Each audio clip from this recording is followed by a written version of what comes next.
اور حسد کبائر میں سے ہے۔ آسمانوں پہ سب سے پہلا گناہ حسد کی وجہ سے ہوا۔ شیطان ملعون نے آدم علیہ السلام سے حسد کیا،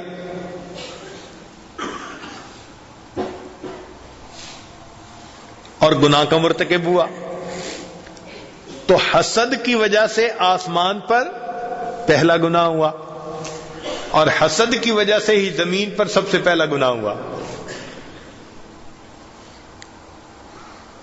کہ دو بھائی تھے، ان میں سے ایک کی بیوی زیادہ خوبصورت تھی اور دوسرے کی نہیں تھی، اس کو حسد ہوا اور اس نے حسد کی وجہ سے اپنے بھائی کو قتل کر دیا۔ یہ زمین پر سب سے پہلا گناہ۔ تو آسمان پہ پہلا گناہ بھی حسد کی وجہ سے، اور زمین پہ پہلا گناہ بھی۔ اس لیے نبی علیہ السلام نے تعلیم دی ولا تحاسدوا، تم حسد نہ کرو۔ حدیث مبارکہ سن لیجئے ذرا، غور کرنے کی بات ہے۔ لا یجتمع فی جوف عبد الایمان والحسد، بندے کے دل میں دو چیزیں جمع نہیں ہو سکتی، ایمان اور حسد۔ حسد آتا ہے تو ایمان رخصت ہو جاتا ہے، یہ دو چیزیں اکٹھی نہیں ہو سکتی۔ لہذا جو اپنے دل میں حسد محسوس کرتے ہیں وہ اپنے ایمان کی خیر منائیں، کیونکہ نبی علیہ السلام نے فرمایا کہ ایمان اور حسد یہ دو چیزیں ایک دل کے اندر جمع نہیں ہو سکتی۔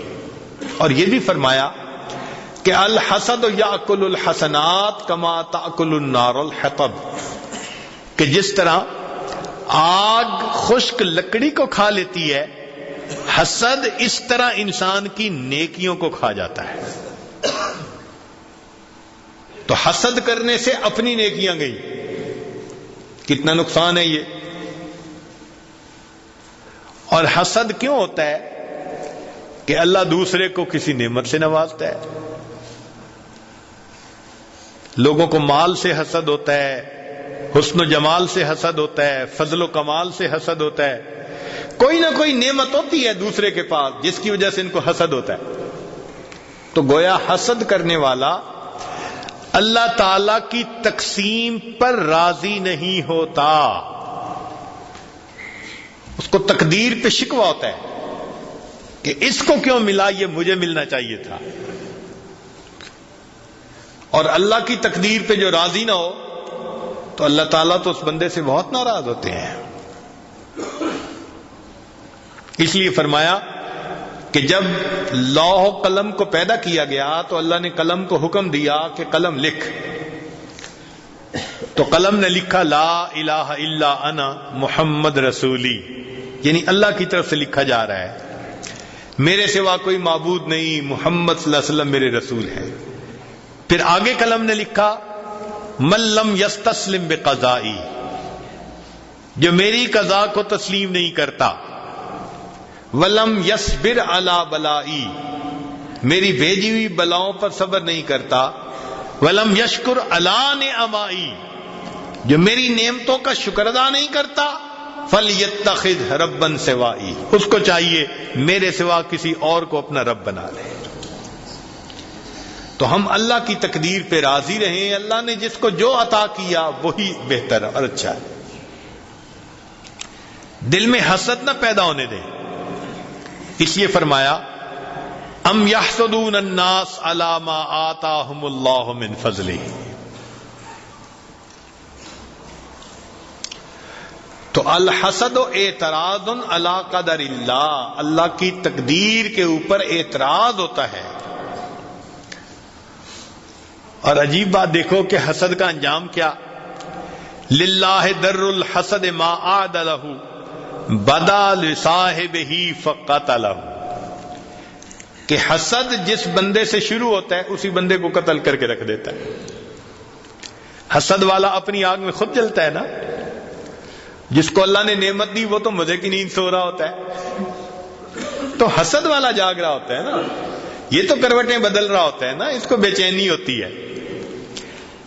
اس لیے کسی نے کہا بحسدنا نطعم الحم لحومنا، حسد کی وجہ سے ہم اپنے غم کو اپنا گوشت کھلاتے ہیں. بحسدنا نطعم الحم لحومنا، حسد کی وجہ سے ہم اپنے غم کو اپنا گوشت کھلاتے ہیں. وَنَسْقِي الْفَمَّ دِمَاؤُنَا، اور اپنے منہ کو اپنا خون پلاتے ہیں. وَنُوَزِّعُ نَوْمَ جُفُونِنَا عَلَى الْآخَرِينَ، اور ہم اپنی پلکوں کی نیند کو دوسرے لوگوں میں تقسیم کر دیتے ہیں. ہم جاگ رہے ہوتے ہیں اور دوسرے میٹھی نیند سو رہے ہوتے ہیں. تو حسد کرنے کا کیا فائدہ؟ اس لیے حسد کی نگاہ سے کبھی کسی کو نہ دیکھیں. فلا تراقب بعین الحسرت او الفضول ما عند الاخرین فانه یورث الحسد. اس کا علاج کیا ہے؟ اس کا علاج ایک تو ہے کہ انسان دعا کرے. کون سی دعا؟ حسد کی ریمیڈی، جس کو کہتے ہیں نا ریمیڈی، کہ بھئی اس دوا کے استعمال سے جڑ سے بیماری ختم ہو جاتی ہے. تو حسد کی ریمیڈی حدیث مبارکہ میں ایک دعا ہے، اللہم ما اصبح بی من نعمت او بعہد من خلقک، اے اللہ جو نعمتیں آپ نے مجھے عطا فرمائی یا اپنی مخلوق میں سے کسی کو عطا فرمائی، فمن کا، وہ آپ کی طرف سے ہیں، وحدک، تو ایک ہے، فلک الحمد، اللہ تیری تعریف بیان کرتا ہوں. جس بندے نے دوسرے پر نعمتیں پانے کے بعد، دیکھنے کے بعد اس دعا کو پڑھا، اللہ اس کو علم حسد کے جراثیم سے محفوظ فرما لیتے ہیں. حدیث پاک کی دعا ہے نا. جیسے آج ویکسین ہوتی ہے نا، کہ ویکسین لگا لو ٹی بی ختم، ویکسین لگا لو ہیپیٹائٹس نہیں ہوگا، فلاں نہیں ہوگا. ہاں، یہ حسد کی ویکسین ہے جو اللہ کے پیارے حبیب صلی اللہ علیہ وسلم نے عطا فرما دی، کہ جب کسی کے پاس جمال دیکھو، کمال دیکھو، مال دیکھو، کوئی بھی نعمت دیکھو، حسد نہ کرو، یہ دعا پڑھ لو. اس دعا کی برکت سے اللہ حسد کے جراثیم کو اندر پیدا ہونے سے محفوظ فرما لیں گے. اور بعض احادیث میں یہ دعا کہ جب انسان اپنے اندر حسد محسوس کرے تو کہے اللہم انی اعوذ بک من شر نفسی. شیطان بھی حسد پیدا کرتا ہے اور نفس بھی حسد پیدا کرتا ہے. تو دعا مانگے تو اللہ تعالی حسد سے بچائیں گے. ہمارے مشائخ نے اس کو بڑا آسان بنا دیا. حسد کا علاج بڑا آسان. کیا؟ کہ جس سے حسد محسوس ہو انسان اسی کے لیے دعا مانگنا شروع کر دے. 40 دن نہیں گزر سکتے. ہمارا تجربہ تو یہ ہے کہ 3 دن نہیں گزرتے. بڑے لوگ آتے ہیں، بڑا حسد ہوتا ہے جی فلاں سے. اچھا بھئی 3 دن اس بندے کے لیے دعا مانگو. دعا کا لفظ نہیں نکلتا. جس کے بارے میں دل میں اتنا کینہ، اتنا حسد، اتنا بغض، اتنا دل بند، اس کے لیے دعا کہاں سے نکلے؟ اور اگر اس کو مجبور کریں کہ نہیں دعا کرو، بس دعا نکلنے لگتی ہے اور شیطان بدبخت کی شیطانیت ختم ہو جاتی ہے. 3 دن سے پہلے اللہ اس بندے کے بارے میں دل کے اندر محبت ڈال دیتے ہیں. یہ مجرب نسخہ ہے، استعمال کر کے دیکھیں. کوئی بھی بتایا آپ کو تو آپ اس کو یہ نسخہ تجویز کر سکتے ہیں کہ بھئی جس سے حسد محسوس ہوتا ہے اس کے لیے دعا کرو.